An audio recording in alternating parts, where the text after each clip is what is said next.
Bismillahirrahmanirrahim. Assalamu alaikum viewers. My name is Fazlurrahman Bukhari. Please like, share and subscribe our channel ZB Chemistry.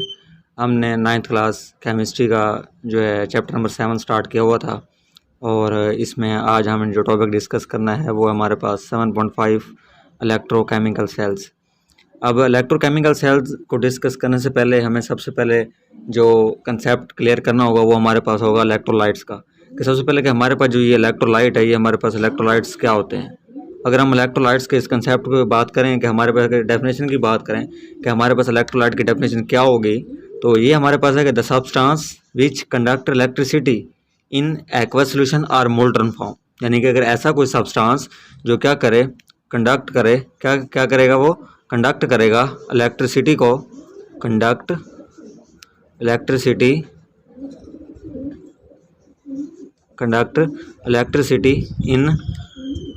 In their aqueous solution,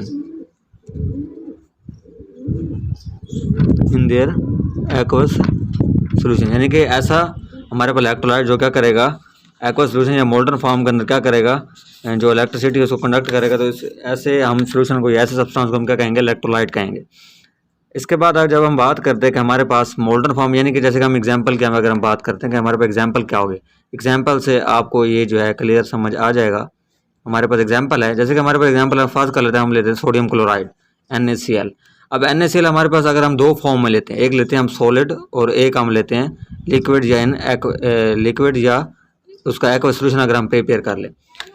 solid form के अंदर जो हमारे पास sodium chloride है वो हमारे पास जो electricity उसको कंडक्ट नहीं करेगा। क्यों नहीं कंडक्ट करेगा? क्योंकि हमने ये पीछे जो हमारे पास लास्ट टॉपिक हमने पढ़े थे उसके अंदर हमने ये बात डिस्कस की थी कि सॉलिड के अंदर जो हमारे पास शेप होती है वो हमारा कम्पैक्ट शेप होती है, यानी कि एक जो हमारे पास फ्री आयंस या जो फ्री इलेक्ट्रॉन्स होते हैं वो कम्पैक्ट फॉर्म में पाए जाते हैं और उनके दरमियान जो है वो गैप नहीं होता, बल्कि वो एक फिक्स स्ट्रक्चर की फॉर्म में बिल्कुल क्लोजली पैक्ड होते हैं। और जिस वजह से क्या होगा, जब फ्री इलेक्ट्रॉन ही हमारे पास नहीं होंगे जो मूवमेंट करेंगे तो हमारे पास जो है उनकी वो कैसे होगी। तो लेकिन जब हम क्या करते हैं, इसी सोडियम क्लोराइड को जब हम वाटर के अंदर हल करके अगर हम उसका एक्वस सॉल्यूशन बना लेते हैं तो एक्वस सॉल्यूशन में क्या होगा कि हमारे पास फ्री इलेक्ट्रॉन्स होंगे, जो फ्री इलेक्ट्रॉन्स होंगे या आयंस होंगे जो क्या करेंगे, जो इलेक्ट्रिसिटी उसको कैरी करने में हमारी हेल्प करेंगे। तो ये हमारे पास क्या है, इसकी एग्जाम्पल है। अब हमारे पास मोल्टन फॉर्म है। मोल्टन फॉर्म क्या होती है हमारे पास? मोल्टन फॉर्म जैसे कि हमारे पास कस्टर्ड हो गया, खीर हो गई, या जैसे कीचड़ हो गया, इस फॉर्म को हम क्या कहते हैं, मोल्टन फॉर्म कहते हैं। यानी कि अगर इस फॉर्म में हमारे पास कोई सोल्यूशन होगा तो हमारे पास मोल्टन फॉर्म कहलाएगी उसकी, क्योंकि जिसमें क्या होगा, जिसमें हमारे पास सोल्यूट की जो मिकदार है वो ज़्यादा होगी और सॉल्वेंट की जो मिकदार है वो कम होगी, वो हमारे पास क्या कहेगा, मोल्टन फॉर्म कहलाएगा। मोल्टन फॉर्म में हमारे पास क्या होता है कि जो हमारे पास सोल्यूट की मिकदार होती है वो हमारे पास ज़्यादा होती है, जबकि जो हमारे पास सॉल्वेंट की मिकदार होती है वो हमारे पास क्या होती है, कम होती है। ठीक हो गया। अभी इसकी समझ आगे हम बात करते हैं इसके टाइप्स की। इलेक्ट्रोलाइट्स की जो डेफिनेशन हमारे पास सिंपल सी है कि अगर हम इलेक्ट्रिसिटी कंडक्ट करेगा कोई भी सोल्यूशन अगर उसके एक्वस फॉर्म के अंदर या मोल्टन फॉर्म के अंदर, तो उसको हम क्या कहेंगे, उसको हम इलेक्ट्रोलाइट कहेंगे। आगे इसी की बेस पे जो हमारे पास इलेक्ट्रोलाइट है इसको 3 जो है ब्रांचेस के अंदर डिवाइड किया गया है। एक हमारे पास क्या होता है, स्ट्रॉन्ग इलेक्ट्रोलाइट होता है। एक हमारे पास क्या होता है, स्ट्रॉन्ग इलेक्ट्रोलाइट होता है। एक हमारे पास क्या होता है, वीक इलेक्ट्रोलाइट होता है। एक हमारे पास क्या होता है, आगे जो थर्ड फॉर्म है वो इसकी क्या हमारे पास, नॉन इलेक्ट्रोलाइट्स।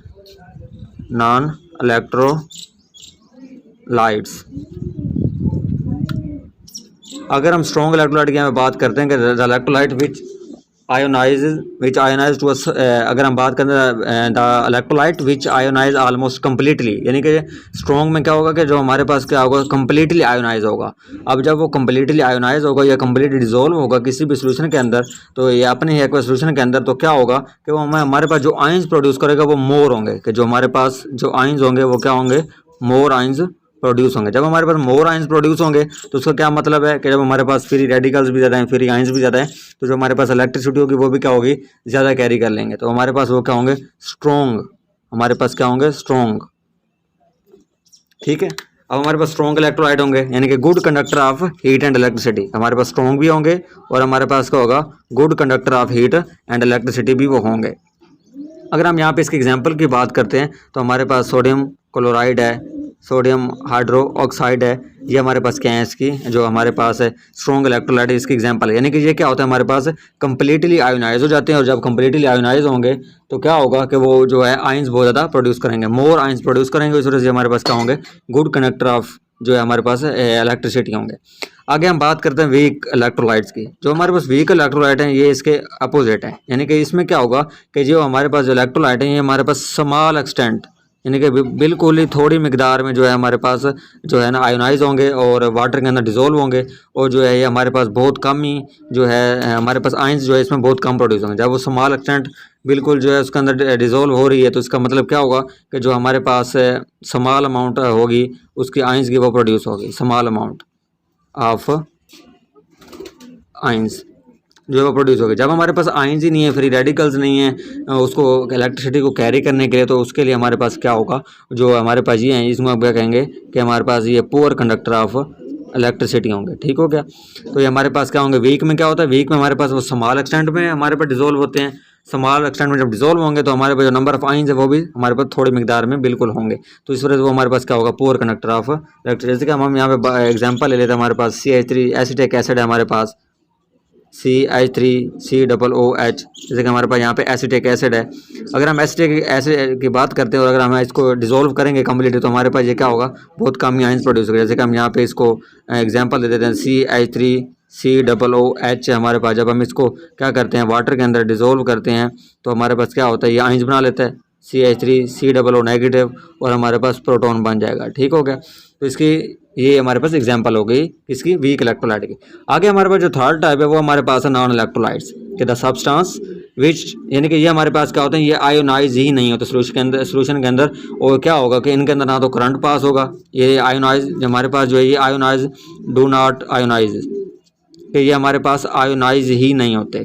जब ये हमारे पास आयोनाइज ही नहीं होंगे तो हमारे पास क्या होगा कि ये करंट को अलाउ ही नहीं करेंगे कि वो सोल्यूशन के अंदर क्या हो जाए, पास हो जाए। जब करंट सोल्यूशन के अंदर पास नहीं होगा तो ये हमारे पास क्या कहलाएंगे, नॉन इलेक्ट्रोलाइट्स कहेंगे। जैसे कि हमारे पास एग्जांपल हम लेते हैं, जैसे कि हमारे पास शुगर का सोल्यूशन है और हमारे पास बेंजीन होगी, तो ये हमारे पास क्या है, नॉन इलेक्ट्रोलाइट्स हैं।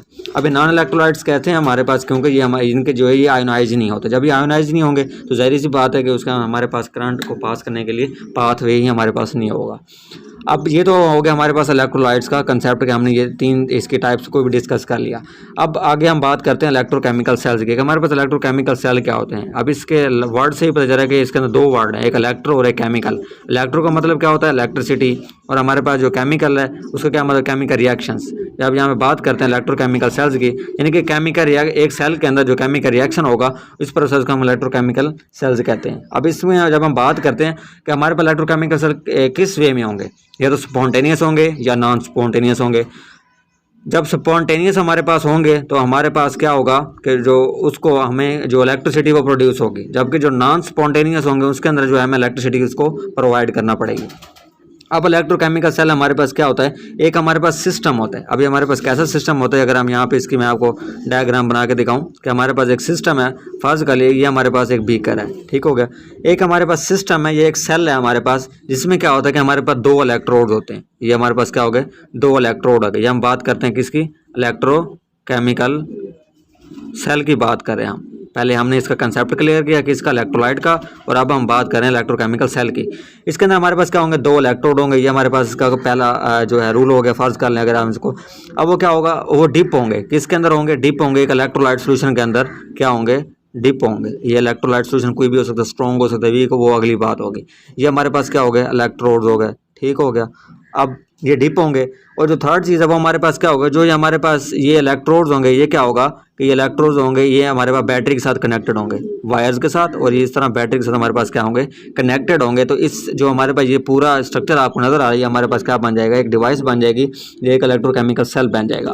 अब इलेक्ट्रोकेमिकल सेल क्या है, हमारे पास एक स्टोरेज डिवाइस है। इलेक्ट्रोकेमिकल सेल हमारे पास क्या है, एक स्टोरेज डिवाइस है। अब वो डिवाइस कैसी है हमारे पास, कि जिसके अंदर क्या होता है, केमिकल रिएक्शन टेक प्लेस होते हैं, या तो स्पॉन्टेनियस होंगे या नॉन स्पॉन्टेनियस होंगे। अब उसमें क्या होगा कि या तो वो इलेक्ट्रोलाइसिस के जरिए या तो इलेक्ट्रिक करंट को वो प्रोड्यूस करेंगे, या तो जो इलेक्ट्रिक करंट क्या होगा, प्रोड्यूस होगा, या तो उसके अंदर क्या होगा, हमें इलेक्ट्रॉन करंट, इलेक्ट्रिक जो करंट है उसको दिया जाएगा रिएक्शन को कैरी करने के लिए। अब ये आगे उस सेल की जो टाइप है उस पर डिपेंड करता है। तो ये था आज का हमारा टॉपिक जिसके अंदर हमने इलेक्ट्रोलाइट्स स्ट्रॉन्ग वीक और उसके अलावा हमने इलेक्ट्रोकेमिकल सेल का जो है कंसेप्ट उसको क्लियर किया। आगे जो नेक्स्ट टॉपिक है आगे इलेक्ट्रोकेमिकल सेल के आगे 2 टाइप्स हैं हमारे पास। एक हो गया हमारे पास इलेक्ट्रोलाइटिक सेल और एक हमारे पास आगे है गैल्वानिक सेल। ये हम आगे इसको डिस्कस करेंगे। एक हमारे पास कौन सी है, इलेक्ट्रोलाइटिक सेल, आगे इसकी 2 टाइप्स हैं, और एक है हमारे पास गैल्वानिक सेल। आगे हम इन 2 टाइप्स को डिस्कस करेंगे आगे नेक्स्ट वीडियो के अंदर। थैंक यू, अल्लाह हाफिज़।